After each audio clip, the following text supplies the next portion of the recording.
Ayan, good day everyone. Welcome back po sa aking channel. Ayan, magbibigay lang po tayo ng komento regarding po sa ating program na NMP or National Mathematics Program. Actually po ay laking advantage, napakagandang po na magkaroon po talaga ng NMP program. Ako po as mathematics coordinator sa aming school ay pumapabor na maipagpatuloy na magkaroon po talaga ng NMP program. Dahil ito po ay additional time para ma-meet po namin sa time ng math o magkaroon po ng additional math session ang aming handled section.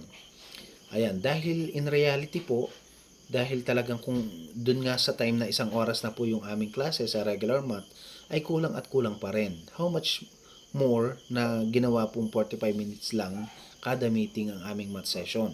Talagang kulang